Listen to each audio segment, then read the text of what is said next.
Before we start, if you believe choices have consequences, hit that like button.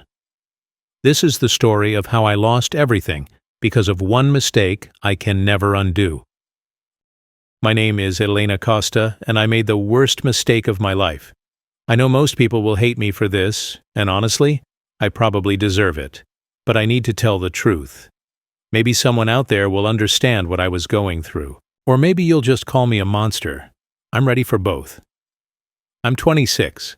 I married Rafael 3 months ago, but we've been together since I was 16. High school sweethearts. He was quiet, reliable, and smart. I was the wild one. Somehow, he made me feel safe. He even turned down a full ride to a university abroad just to stay in Lisbon so we could be together.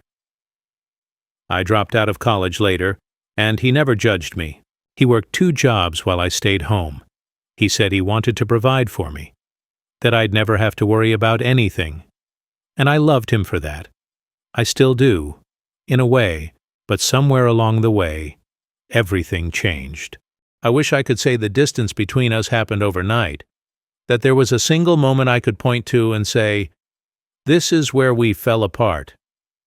But it wasn't like that. It was a slow, suffocating drift, like watching someone you love get further and further away while you stand still, waving, begging them to notice. Rafael had become a ghost in our apartment. I used to wake up with his arms wrapped around me, whispering about dreams he couldn't remember. Now, I woke up alone. Cold sheets and silence. I'd walk into the kitchen and see him hunched over his laptop, already 2 hours into work before I'd even had coffee. I cooked. I cleaned. I folded his clothes with care. I tried new recipes. I lit candles. I put on lingerie once. He didn't even look up from his screen. We barely spoke unless it was about bills or errands. The man who once drove across the country to surprise me with sunflowers now couldn't be bothered to ask how my day was. He said he was tired, stressed. It's just a phase, he kept saying. But for me, it felt like a life sentence. We used to go running together at sunrise. I'd wake up and find his side of the bed empty, not because he was prepping for a run, but because he had crashed on the couch with a slice of leftover pizza in his hand and an open spreadsheet on his chest. Tried asking him to come back to the gym with me. He said he was too sore, too busy. You go ahead without me, he'd mumble. Eventually, I stopped asking. His body changed, yes, but it wasn't just physical. It was emotional. His confidence was gone. The sparkle in his eye was dimmed. The man I once saw as my protector now just looked tired and broken. I started to feel ashamed of myself for missing the old Rafael. And that shame turned into resentment. I remember one night I had spent hours cooking his favorite meal. Seafood, paella, the one his mother used to make. I even wore the red dress he once said made me look dangerous. He walked in, took one sniff, and said, "I'm not really hungry," then went straight to the bedroom. I sat alone at the table that night. The candles melted down to nothing as I stared at the empty chair across from me. I know what you're thinking. Why didn't you just talk to him? I did, over and over, but every time he brushed it off. The said work was stressful, that it would get better, that he was doing it all for us, but it didn't feel like us anymore. It felt like I was living with a stranger who paid the bills and slept in my bed, but didn't see me, not really, and that's when I started to feel something I hadn't felt in years. Alone, but not the kind of alone where you crave attention.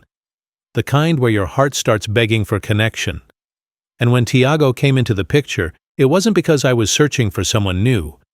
It was because I was desperate for someone to see me again, and he did. He looked at me the way Rafael used to, and that was the beginning of the end. I still remember the first time Tiago knocked on our door. It was a rainy Thursday afternoon. Rafael had asked me to let his old university buddy crash for a few nights. Something about his apartment lease ending early and his new place not being ready yet. You'll like him, Rafael said. He's chill, into movies, gym rat like we used to be. He said used to be like it didn't sting me. When I opened the door, Tiago stood there with a duffel bag slung over one shoulder and a smirk that felt too easy, too familiar. He was nothing like Rafael. His hair was a little too styled, his confidence a little too practiced. He wasn't conventionally handsome, but he had something else. Presence. We shook hands. His eyes lingered too long. I noticed. At first, it was innocent. He'd crash on the couch, make jokes at dinner, help around the apartment without being asked, something Rafael hadn't done in months. I caught myself laughing at his stories, appreciating his compliments, a little more than I should have. One morning, Rafael had already left for work, and I was in the kitchen wearing one of his old t-shirts. Tiago walked in, freshly showered, towel over his shoulder, and said, "You know, if Rafael keeps leaving you alone like this, someone's going to come along and snatch you up." I laughed, nervously, brushed it off. But that sentence haunted me, more than I wanted to admit. He wasn't supposed to say it, and I wasn't supposed to like it. The next day, he brought home wine and suggested we watch a movie. Just friends. Rafael was working late again, so I agreed. I poured one glass, then two. I sat on the far side of the couch, but somehow, by the end of the night, we were sharing a blanket, knees touching, his cologne inescapable. When he looked at me, it wasn't subtle anymore. His hand grazed mine. I didn't move it. The line we swore we wouldn't cross disappeared, like fog in sunlight. And when he kissed me, I didn't stop him. I don't remember walking to the bedroom. I don't remember much at all, except the feeling of being wanted again, of being touched by someone who noticed me, who wanted me. Not out of routine, not out of duty, but desire. For weeks it continued. Secret glances. Quiet mornings when Rafael had left. Our apartment became the playground for something I couldn't control anymore. I told myself lies, that I deserved this, that Rafael had abandoned me, that this wasn't cheating, it was just a side effect of loneliness. But every time Tiago moaned my name in our bed, and I saw the wedding photo on the nightstand, a piece of my soul cracked, and I still kept going, because the attention felt better than the guilt, and that made me dangerous. Rafael may have been buried in his work, but he wasn't stupid. He noticed the missing ring. It had slipped off during one of those early mornings with Tiago. We were tangled in the sheets, and I had tossed it onto the nightstand in a blur of heat and shame. By the time I realized it was gone, it was too late. I lied, said I must have misplaced it while cleaning. Rafael didn't buy it. His eyes narrowed in that way he did when something didn't make sense. He asked no follow-up questions. But from that moment on, something shifted in him. He came home, early once, unannounced. I was in the living room with Tiago, fully dressed, watching Netflix. Nothing inappropriate. But Rafael's eyes scanned the room like it was a crime scene. He didn't say a word about it that night, but he barely touched his dinner. The next morning, I found his old gym shoes by the door. He had gone for a run before dawn, something he hadn't done in months. And for the first time in a long time, I saw him watching me when he thought I wasn't looking. One afternoon, I caught him staring at our wedding photo with an expression I couldn't read, part confusion, part grief. It made my throat tighten. Tiago was getting possessive. He started calling me his wife in public, told me not to answer Rafael's texts when he was around. One night I forgot to delete a picture he sent. A shirtless selfie captioned, "Your real man misses you." I panicked and deleted it, but I didn't know Rafael had started checking my deleted folders. The silence in our home became unbearable. He stopped asking where I'd been. He stopped commenting on what I wore. One evening I walked in late, hair still damp from Tiago's apartment. Rafael looked at me and said flatly, "I hope the weather didn't ruin your dinner." He knew. He didn't need to say it, and that made it worse. I started sleeping in the guest room, told him I was having trouble sleeping. He didn't argue. He didn't fight. That silence? It was the beginning of the storm, because Rafael wasn't the kind of man to explode in public. He was the kind to wait, to collect every piece. It was a Tuesday night when it all fell apart. I had just gotten out of the shower when I saw Rafael sitting at the dining table, not on his phone, not tapping on his laptop, just sitting there, staring at the blank TV screen. A single folder sat in front of him. Thick, manila. Something inside me froze. "Sit down, Isabel," he said without turning. His voice was so calm it terrified me. I sat. He opened the folder. Inside were printed screenshots, messages, photos, even time-stamped, call logs. I recognized my words before my brain could process them. My "I miss yous," my "you're better than him," my half-naked selfies, pictures of Tiago in our bed, videos that I didn't even realize Tiago had taken. He spread them out slowly, like a dealer laying down cards. One. Buy. One. Tell me how long. I blinked. He didn't raise his voice. He didn't look angry. "Rafa?" I whispered. I didn't mean to." "How long?" I swallowed. "A few months." He laughed, short and sharp, like it hurt. "Months," he repeated. "In our home. In our bed." He picked up one of the photos and held it out to me. It was a screenshot of a video. Me on top of Tiago, smiling. The wedding ring visibly missing. "I was your first, Isa," he said, voice cracking. "Do you remember? You made me wait. For years. You said it would mean more. That it was sacred." I couldn't breathe. He stood and pushed his chair back, ran both hands through his hair. "I gave up my dream school for you. I paid your tuition. I worked overtime while you stayed home, and you—" His voice cracked again. "You turned me into a punchline." I stood to reach for him. "I didn't mean—" He flinched back like I was poison. "Don't. Just don't." Then the rage came. Fast. Like lightning. "Do you know what Tiago sent me, Isa? Everything. Every sick little video. Every message where you laughed at me, called me boring, old, fat." I collapsed into a chair, sobbing. He screamed, into the empty apartment, like he'd been holding it in for weeks. His fists slammed into the wall. I heard something crack. Then he slid down to the floor, curling into himself. I had never seen a man cry like that. Not just sadness, brokenness. He didn't ask me why I did it. He didn't care anymore. He whispered over and over, "I gave you everything. Why wasn't it enough?" The neighbors must have heard the yelling, because not 10 minutes later there was a knock at the door. It was Officer Ruiz.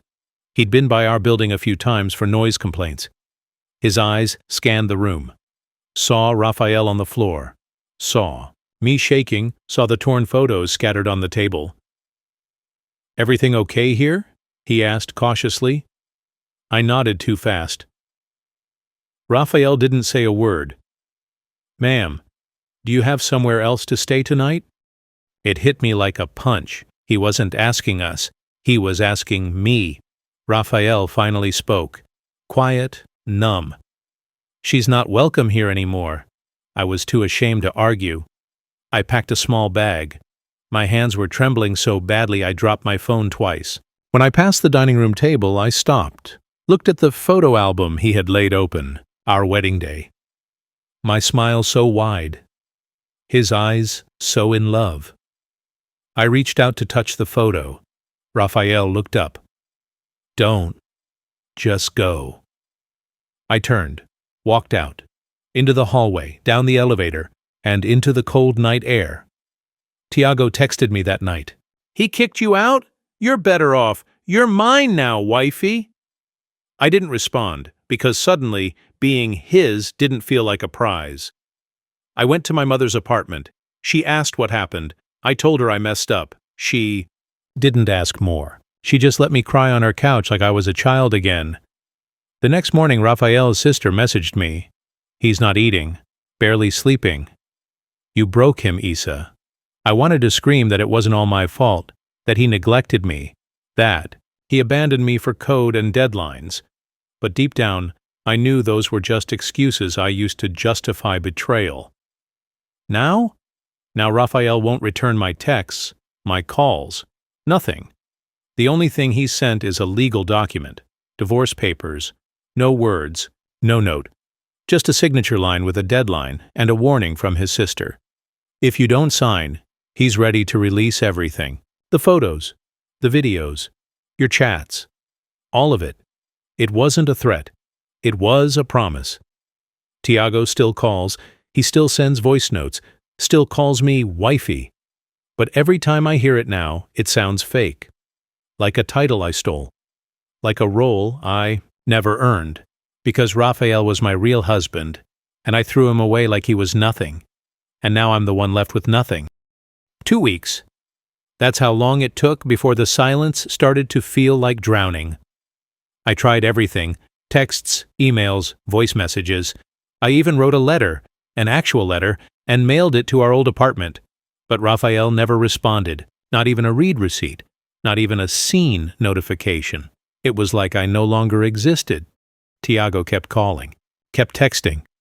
At first I answered, but his tone had changed. There was no more sweetness, no more teasing, just control. Where are you? Why didn't you pick up? Don't forget who's still here when everyone else threw you away. It felt like shackles. I started realizing something. Tiago didn't love me. He loved that he won me, that he'd gotten to have what Rafael treasured. And now that I was Rafael's discarded leftovers, I wasn't a prize anymore. I was a burden, so I blocked his number, and suddenly, I was completely alone. That night I went back to our apartment building. I stood outside for an hour, just hoping I'd see Rafael. I didn't, but I did see his sister. She wasn't happy to see me. You should leave, Isa. Please, I begged. Just tell me how he's doing. He's a ghost, she snapped. He sleeps 2 hours a night, barely eats, and only leaves for work. You didn't just cheat. You destroyed him. I told her I was sorry. She laughed. You were sorry the moment you felt consequences. That's not remorse. That's regret. I didn't have words. I went home and cried so hard I threw up. 3 days later, I received a message from Rafael's lawyer. If you do not sign the divorce paperwork by Friday, my client will be forced to take legal action, including but not limited to full disclosure of documented infidelity. He meant the videos, the photos, the texts. He'd never used them against me.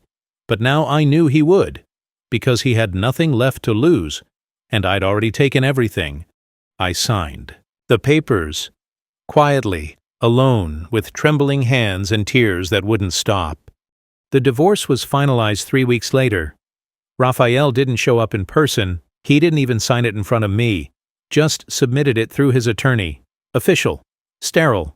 Like we were strangers. I lost everything. The apartment. His. The car. His. The joint savings. Drained. By him. Right before he filed. All I had left was a suitcase of clothes, a stained reputation, and memories I couldn't escape from. The whispers started among our old friends. People who used to invite me to brunch wouldn't respond to my messages. My social media turned cold. Likes disappeared, comments vanished. Even mutual friends who once adored me started unfollowing quietly. And Rafael? He vanished, not off the face of the earth, but off mine. I hear things occasionally. His sister said he started therapy, that he's eating again, that he joined a gym and cut his hair. She said he got a new job offer, something big in Copenhagen. Good. He deserves it. But it hurts like hell knowing I'll never be part of that future. I spend my nights scrolling through old photos, the goofy selfies, the blurry late-night fast food runs, the ones where he's hugging me so tight like he never wanted to let go. And now? Now I sit in my childhood bedroom again, 32 years old, heartbroken, and hollow. Everyone tells you cheating comes with risks. No one tells you it can scar someone so deeply that they'll never love again. No one tells you that, sometimes, the worst part isn't losing your marriage. It's realizing the only person who truly saw your worth will never look at you the same again. I thought Rafael would come back. I thought love would be enough. But some bridges don't just burn. They collapse, and I lit the match. Was I just lonely, or am I unforgivable? Would you ever forgive your partner for something like this? Let me know in the comments. Subscribe for more real stories that go way beyond the surface. This is Complicated Relationships.